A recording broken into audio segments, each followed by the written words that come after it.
आज दिनांक 20 अप्रैल सन 2025 ईस्वी की शाम बहन रेनू एवं भाई मदन साय जी के आवास पर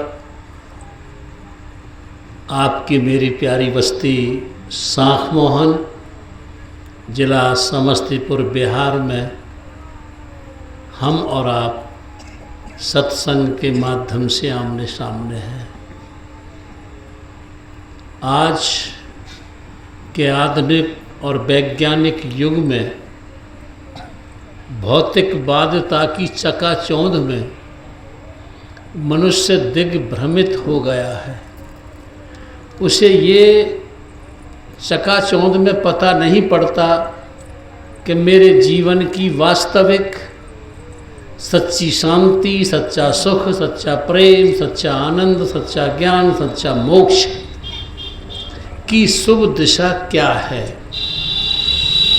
लुप्त सा हो गया है और मनुष्य केवल भाग रहा है, दौड़ रहा है अपनी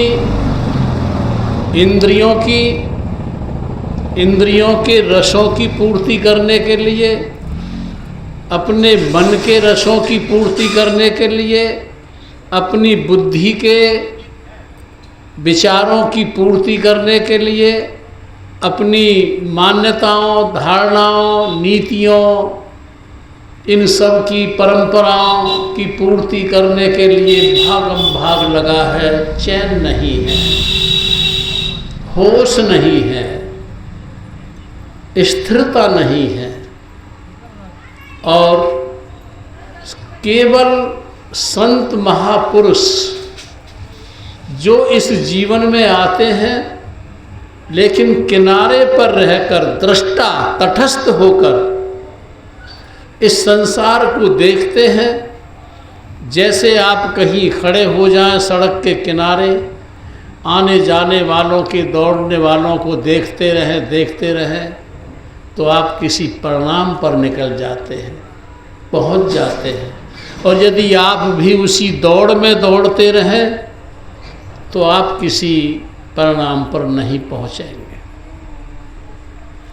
एक कहानी मैं सुना करता था, कहानी से आपको थोड़ा सा दिशा बोध दूं। एक भिखारी था और वो सम्राट का नाम सुनकर सम्राट के दरबार में पहुंचा और उसने कहा कि मैं भिखारी हूँ, भीख मांगता हुआ घूमता हूँ, लेकिन हर दरवाजे पर मैं नहीं पहुँचता हूँ। ये मेरा भिक्षा पात्र है, मैं उन्हीं दरवाज़ों पर पहुँचा करता हूँ जिस दरवाजे पर मेरे पात्र को भर दिया जाता है भिक्षा से। तो तुम सम्राट हो, तुम्हारे पास अकूत संपदा है, तुम्हारे पास सोना चांदी हीरे जवाहरातों की कोई कमी नहीं है, मुद्रण की कोई कमी नहीं है। आपसे मैं इस अपने भिक्षा पात्र को भरवाना चाहता हूँ।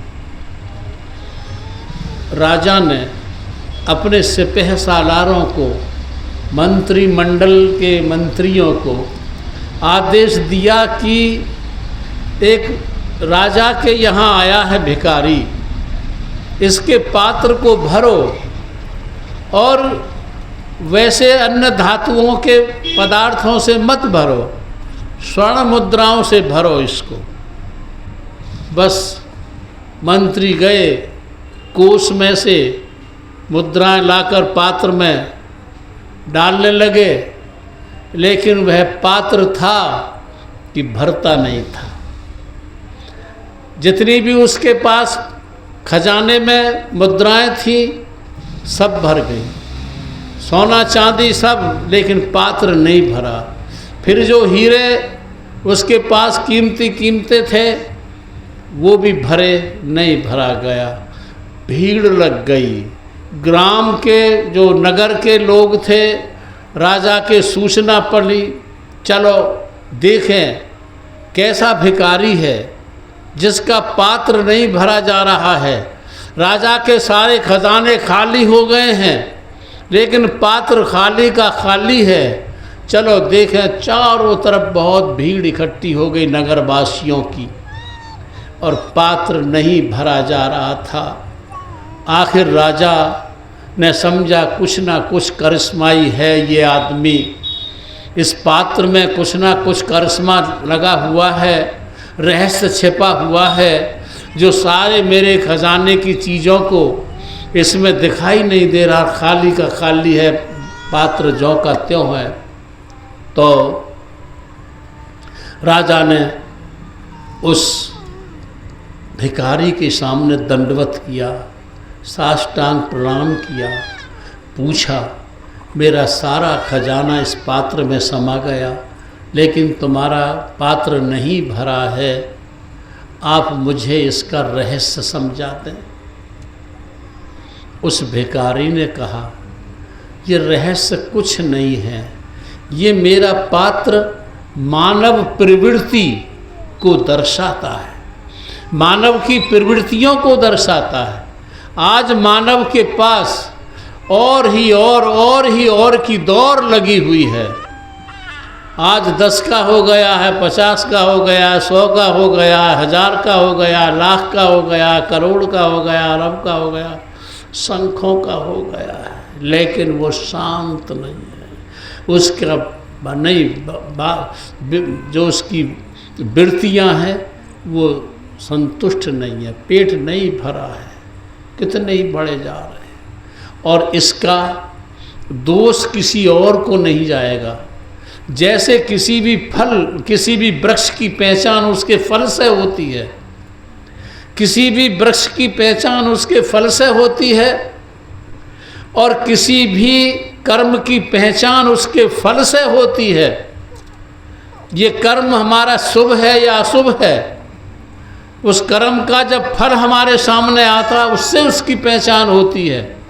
ऐसे ही जो हम जिंदगी जी रहे हैं, जो हमको शिक्षा दी जा रही है, सिखाया जा रहा है, ये शिक्षा का जो परिणाम है, पहले आज लोग बहुत कहते हैं कि पहले लोग बड़े भोले भाले थे, चतुर चालाक नहीं थे, बड़े धार्मिक थे, सीधे थे, विश्वास पात्र थे। आज का आदमी चालाक हो गया है, छली हो गया है, धोखेबाज हो गया है, केवल स्वार्थपरता में जी रहा है। आज का आदमी ज्यों-ज्यों शिक्षित होता चला जा रहा है, जितनी ऊंची डिग्रियां प्राप्त करता चला जा रहा है, उसमें उसको केवल एक सिखाया गया है प्रतियोगिता। बच्चे को एडमिशन दिलाते पहले दिन और बस तभी से प्रतियोगिता, कंपटीशन शुरू हो जाता है। उसके 80% नंबर आए हैं, तुझे 100% लाने हैं, वो एक क्लास। तो ये प्रतियोगिता जीवन की शिक्षा में शुरू हो जाती है। उसका बच्चा IAS बनेगा, तू PCS बनेगा, ये तू बनेगा, तू डॉक्टर बनेगा, इंजीनियर बनेगा, फिलासफर बनेगा, तू ये बनेगा। बचपन से ही उस शिक्षा में प्रतियोगिता भर दी जाती है। और जब एक आदमी से ये प्रतियोगिता भर दी जाती है कि तुझे ये होना है, वो सारी बातों को नज़रअंदाज कर देता है, सबको नज़रअंदाज कर देता है और उस दौड़ में लगा रहता है, उसे दौड़ लगा रहता है। तो ये हमारी शिक्षा का परिणाम है कि आज हमारी शिक्षा ने प्रतियोगिता सिखाते सिखाते आज का जो हमारा युवा है, आज का जो हमारा युवक है भारत का, या भारत का ही नहीं पूरे देश का, वो आज प्रतियोगिता की दौड़ में ना तो अपने माता पिता के प्रति कर्तव्यों का पालन जान रहा है, ना हमारे परिवार के प्रति, समाज के प्रति, धर्म के प्रति, देश के प्रति ये क्या जिम्मेवारियां हैं, इनको सबको भूल करके बस प्रतियोगिता में लगा हुआ है। मुझे कंपटीशन में ये पास करना है, मुझे ये होना है, मुझे ये होना है। और जब वह हो जाता है तो इसका मतलब ये नहीं है कि उसकी प्रतियोगिता की दौड़ समाप्त हो जाती है। वो पीछे लौट कर नहीं देखता, मेरे उत्तरदायित्व क्या हैं। ये हमारी शिक्षा में जो सिखाया गया है, प्रतियोगिता, कंपटीशन, बच्चे के एडमिशन से लेकर ऊंची क्लासों तक, ये उसका परिणाम है कि आज युवा अकेला खड़ा हो गया है, और खड़ा हुआ भी है तो मोबाइल के सहारे खड़ा हुआ है। वह मोबाइल से सब कुछ, पहले मनुष्य अध्ययन करता था, हिस्ट्री की, ज्योग्राफी की पुस्तकों का, बहुत अच्छे अच्छे लेखकों की पुस्तकों का अध्ययन करता था, दिमाग में उन सबको जमा कर लेता था, स्मरण याद कर लेता था। आज के बच्चे को केवल मोबाइल चलाना आना चाहिए, एक भी हर्फ मत सीखो, एक भी पुस्तक मत पढ़ो। बस किसी ने सवाल कर दिया कि तो भाई इल्तुतमिश की बेटी का क्या नाम था, तो बस मोबाइल में पूछेगा रजिया बेगम। उसे कोई ज़रूरत नहीं है पढ़ने की, लिखने की, मोबाइल से उत्तर मिल गया उसे। बस इस मोबाइल ने उसको बंद कर दिया रास्ता लर्निंग पावर का। मोबाइल ने आधुनिकता के दौर पर इतनी ऊंचाई पर पहुंचा दिया, अकेला खड़ा हो गया। ना उसे अभी और ज़माना ऐसा आएगा, न माँ की याद आएगी, न बाप की याद आएगी, न पत्नी की याद आएगी, न पति की याद आएगी, न पत्रों की याद चलता है। तो ये शिक्षा की प्रतियोगिता, जबकि संत महात्मा कहते हैं कि इस शिक्षा में प्रेम का समावेश होना चाहिए। जब शिक्षा में प्रेम, शिक्षा से प्रेम करोगे तो तुमको शिक्षक से भी प्रेम पैदा होगा। तुमको माता पिता जो शिक्षा की ओर दौड़ा रहे हैं उनसे भी प्रेम होगा। तुम्हें सब संस्थानों से प्रेम होगा। और आज दिन पर दिन विश्वविद्यालय खुल रहे हैं, विद्यापीठ खुल रहे हैं, संस्थान खुल रहे हैं, खूब खुल रहे हैं, लेकिन परिणाम जो आ रहा है वो युवा वर्ग के भटकाव का आ रहा है। इसके लिए तुमको प्रेम की भाषा, प्रेम की जिंदगी, प्रेम शिक्षा में समावेश हो, प्रेम हमारे व्यक्तित्व में समावेश हो, प्रेम हमारे विचारों में, हमारी आदतों में, हमारे स्वभावों में, हमारे संस्कारों में, हमारी व्याख्याओं में प्रेम का समावेश हो जाएगा तो जिसे कहते हैं कि संसार का रूप, समाज का रूप बदल जाएगा, परिवार का रूप बदल जाएगा। मैं जब कोई प्रवचन करता हूँ तो अपनी प्रवचन माला में किसी न किसी महापुरुष के मोती को धागे में पिरोता हूँ, किसी महापुरुष के मोती को उस माला के धागे में पिरोता हूँ, ताकि उस मोती के पिरो जाने से उस प्रवचन की चमक बढ़ जाती है, कीमत बढ़ जाती है, और जो अच्छे परमात्मा की ओर चलने वाले लोग हैं उनको प्रेरणा मिल जाती है, उनको जीवन की बहुत सी पहेलियों से सुलझने की उनसे दूरदृष्टि मिल जाती है। तो आज की प्रवचन माला में मैं जो मोती पिरो रहा हूँ वह नाम है महाराज चतुर सिंह जी। महाराज चतुर सिंह जी, महाराज चतुर सिंह जी का जन्म राजस्थान के उदयपुर स्टेट में महाराणा फतेह सिंह जी के जेठा भाई सूरत सिंह जी के चतुर्थ बेटे थे महाराज चतुर सिंह। ये बहुत जैसे पारिवारिक संस्कार आध्यात्मिक थे, उन पारिवारिक संस्कारों के कारण इन्होंने उपनिषदों का, अरण्यकों का और जो हमारी स्मृतियां हैं, पुराण हैं, आत्म पुराण वगैरह और जो हमारे कोश हैं, इन सब का अध्ययन किया था। सब धर्मशास्त्रों का अध्ययन करने के बाद ये इस परिणाम पर पहुँचे, निष्कर्ष पर पहुँचे कि चाहे मैं कितने ही धर्म ग्रंथों का अध्ययन क्यों न कर लूँ, इनकी वाणियों को, इनकी चौपाइयों को, इनके श्लोकों को, इनकी रमैनियों को अपने भीतर चित्त पटल पर कितना ही जमा क्यों न कर लूँ, लेकिन बिना सतगुरु के, बिना गुरु धारण किए हुए भक्ति का प्रारंभ नहीं होता है, भक्ति का द्वार नहीं मिलता है, भक्ति की जो कक्षा होती है उसमें प्रवेश नहीं मिलता है। गुरु जरूर होना चाहिए।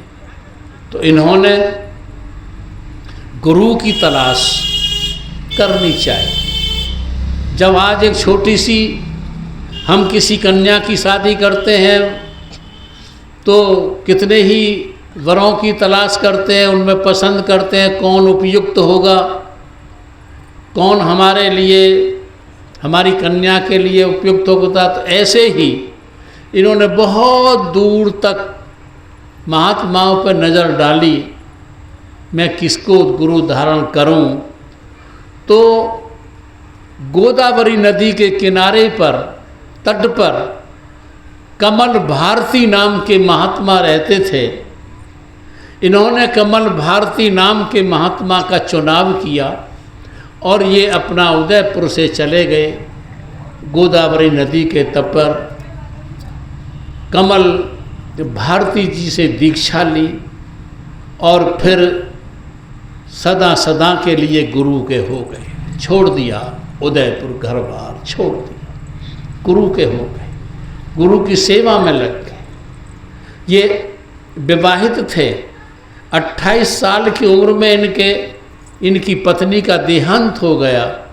बस फिर तो इस असार संसार में इन्होंने प्रभु के नाम को ही महत्व दिया और उसी के लिए समर्पित हो गए, गुरु की सेवा में लगे रहे। गोदावरी नदी के किनारे पर पर्ण कुटी, फूस की कुटियाँ बना करके ये रहने लगे। और इनका जन्म जो बताया जाता है शास्त्रों में, जो लिखा है जन्म, वो लिखा है कि विक्रमी संवत की 1936 की माघवदी चतुर्दशी 14 को इनका जन्म हुआ था। और गुरु की सेवा में रहते रहते इनके बहुत से करिश्माई जिक्र आते हैं। जब कोई महात्मा परमात्मा पर पूर्ण रूप से स्थिर हो जाता है तो परमात्मा उसके कार्य करने शुरू कर देता है। जब कोई भी मनुष्य परमात्मा पर पूर्ण रूप से समर्पित होकर आश्रित हो जाता है, बस फिर परमात्मा उसके काम करने शुरू कर देता है। इनके काम भी परमात्मा करता था। बहुत 17 पुस्तकों का लेखन इन्होंने किया जो बहुत मशहूर हैं इनके ग्रंथों की वाणियाँ। और ये परमात्मा का भगवत नाम लेते लेते संतों के उपदेश को दृढ़ाते विक्रमी संवत 1986 को दुनिया से पलायन कर गए और प्रभु की ज्योति में ज्योति ज्योत समा गए। ये महाराज चतुर सिंह जी के मोती की माला में अपने मोती को इस माला में पिरो रहा हूँ। अब आप लोगों को सत्संग की उपदेशना क्या है, इस तरफ थोड़ा सा एक कहानी से ले चलता हूँ। पहले ज़माने में जितने आजकल विद्यापीठ हैं, विद्यालय हैं, यूनिवर्सिटी हैं, स्कूल हैं, गांव-गांव ऐसे नहीं थे। गुरुकुल, गुरुओं के यहाँ पढ़ने के लिए बच्चे को भेजा जाता था जो समृद्ध और संपन्न व्यक्ति होते थे। तो एक गुरु के आश्रम पर 3 छात्र पढ़ने के लिए गए पढ़ते रहे और पढ़ने के जब कोर्स उनके पूरे हो गए तो जो उनका अध्यापक था उसने कहा, देखो भाई तुम्हारी शिक्षा ये पूरी हो गई, अब केवल एक परीक्षा से तुमको और गुजरना है, और वो परीक्षा से जो गुजरना है उसका समय अज्ञात होगा। जैसे आज तुमसे ये कह दिया जाए कि भाई फलां तारीख से तुम्हारी परीक्षाएं शुरू हो गई हैं, अपने अपने विषयों की सब्जेक्ट्स की तैयारियां कीजिए, तो बच्चे लग जाते हैं छात्र अपनी तैयारियां करने को। लेकिन उस आचार्य ने कहा कि तुम्हारी परीक्षा सब हो गई पूरी, अब एक परीक्षा तुम्हारी होनी है जो अज्ञात समय होगा, आप तैयार रहें। लोगों ने कहा आएगी तारीख चलें, तो बस अध्यापक ने उनसे कहा कि आज तुम्हारी परीक्षा पूरी हो गई, अब जाओ और तुम्हें एक परीक्षा से गुजरना है, वो तुमको बता दिया जाएगा। तीनों छात्र वहाँ से चल दिए अपने घर के लिए, घरों के लिए। रास्ते में जो रास्ता जा रहा था उस रास्ते में कुछ कांटे, लंबे लंबे कांटे बिछा दिए गए, लगा दिए गए। एक छात्र उनमें से उस कांटों को छलांग लगा के पार हो गया, चला गया। दूसरा छात्र आया, उसने मार्ग में कांटे देखे तो वह उस मार्ग से बचकर, कांटों से बचकर रास्ते से निकल कर के वो पार हो गया। 2 छात्र पार हो गए। तीसरा छात्र जो चला तो उसने उन कांटों को देखा, उन कांटों को उसने बीनना शुरू कर दिया, उस रास्ते से बीन करके हटाना शुरू कर दिया, ताकि और लोग भी इन कांटों से पीड़ित न हो, कांटे उनको चुभन न दें और रास्ता उनके लिए साफ मिले। कांटों को चुभने लगा और चुभने के बाद जैसे ही वो निश्चिंत हो चुका था कांटों को चुभने के बाद, तो दूर छिपा हुआ जो आचार्य था वो निकला और उसने कहा, 30 जो परीक्षा तुम्हारी होनी थी उस परीक्षा में तुम उत्तीर्ण हुए, तुम पास हो गए। और जो पहले 2 थे, जो एक छलांग लगाकर कांटों को निकल गया, कांटों को छलांग लगाकर निकल गया, उसने केवल स्वार्थ परता, अपने स्वार्थ को देखा। दूसरा जो उस कांटों से बच कर के रास्ता छोड़ के निकल गया, उसने भी केवल अपना बचाव देखा। समाज गड्ढे में जाओ, धर्म गड्ढे में जाओ, परिवार गड्ढे में जाओ, व्यक्ति गड्ढे में जाओ, देश गड्ढे में जाओ, धर्म गड्ढे में जाओ, संस्कृति गड्ढे में जाओ, और जितने भी संस्कार सब गड्ढे में जाओ, उन्हें कोई लेना देना नहीं, स्वहित में चले गए। उस आचार्य ने कहा, तुम स्वहित तो तुम्हारा हो ही गया जब तुमने अपने मार्ग से कंटकों को, कांटों को दूर कर दिया, तुम्हारा स्वहित तो हो ही गया, लेकिन तुम जनहित का भी कार्य कर रहे हो, जो किसी को ये कंटक न लगे। तो तुम आज देखते हो समाज में किसी आदमी को दूसरे से मतलब नहीं है, कांटे लगो, गड्ढे लगो, डूबो, मरो, जियो, किसी को हानि हो, किसी को दुख रहे, किसी को नुकसान हो, किसी को कुछ भी हो, उसे किसी से लेना देना नहीं है, बस वो स्वयं ठीक रहे, स्वयं का स्रोत सही रहे। एक ऐसी प्रवृत्ति का आदमी होता है। छलांग लगा के निकल गया, मुझे क्या लेना देना, कोई पीड़ित है, कोई रो रहा है, कोई चीख रहा है, कोई भूखा है, कोई प्यासा है, कोई नंगा है, कोई कुछ है, कुछ। दूसरा कांटों से बच के छोड़ो, संसार तो कांटों की झाड़ी है ही है, सब उलझ उलझ के मर ही जाते हैं इसमें, तुम क्यों इसमें उलझे, निकल के चले। लेकिन जिन्हें हम संत कहते हैं, महापुरुष कहते हैं, जिन्हें हम सतगुरु कहते हैं, वो आते हैं दुनिया में। वो काल और माया की दुनिया में जो कुकर्मों के कांटे बिछे पड़े हैं, इन कांटों से तुमको खुद तो बचते ही हैं, उनसे बचाव करते ही हैं, लेकिन उन कांटों को उखाड़ कर दूसरी जगह फेंकते भी हैं काल माया की दुनिया में, ताकि उनके आने वाले प्रेमी, उनके वंशज, उनके अंशी, उनके भक्त, उनके जो अनुकरण करने वाले हैं, उनके पीछे पीछे सुरक्षित पहुँचें। और इसका ध्यान समझ लेना, तुम्हारा शरीर बृहद विश्व का लघु नमूना है। तुम शरीर में जीवंतता, चेतना, जैसे आत्मा कहते हैं, सुरत, सोल, कंसस, कुछ भी कहें, इस आत्मा पिंड के चक्रों में, गुदा चक्र से लेकर के नाभि कंठ, हृदय कंठ आदि चक्रों में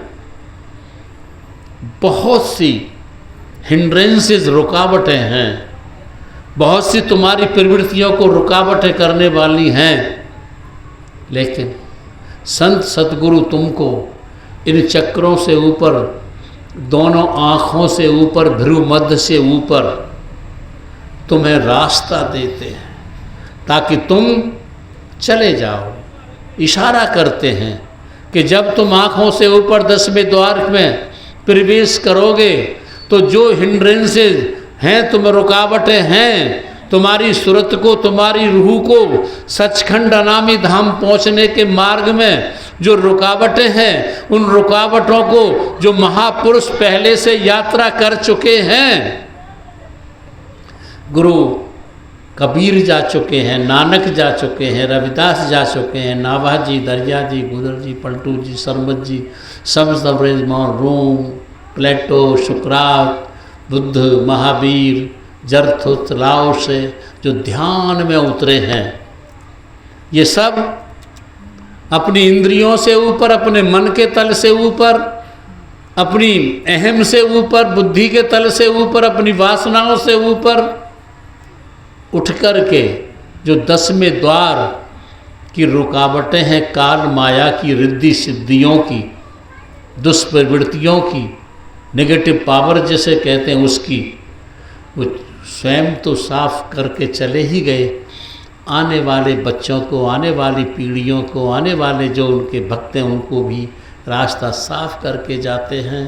तो तुम उनके बच्चे हो, तुम महापुरुषों के, सत्पुरुषों के बच्चे हो, और तुम सुरक्षित पहुँचो अपने मूल मुकाम में, जहाँ से तुम यहाँ आए हो, शरीरों की दुनिया में, जहाँ से तुम इंद्रियों के विषयों में लिप्त होकर के भूले बैठे हो अपने निजी देश को।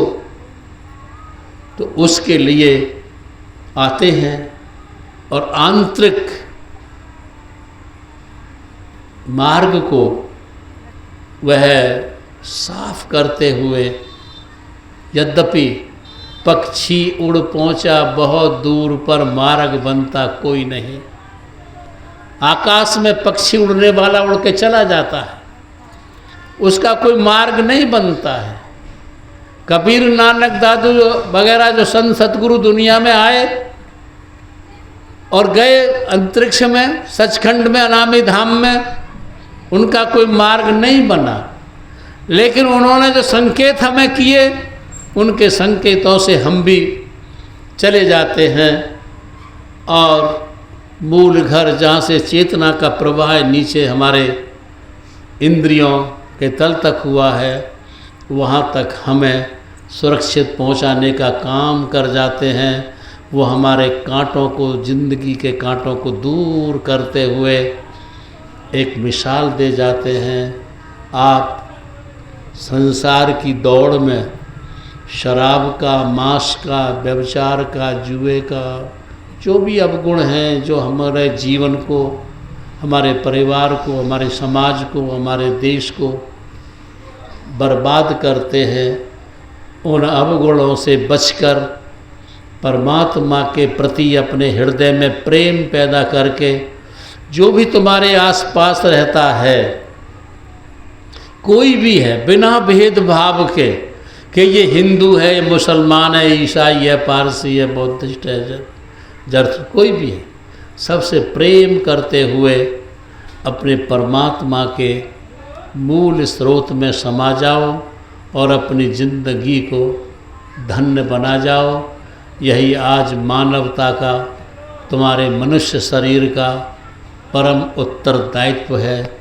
आपने मेरी बात को बड़ी शांति और प्यार से सुना है, इसके लिए मैं आपका बहुत बहुत अनुग्रहित हूँ। और अंत में आपके अंदर बैठे उसी कुल मालिक को राधा स्वामी।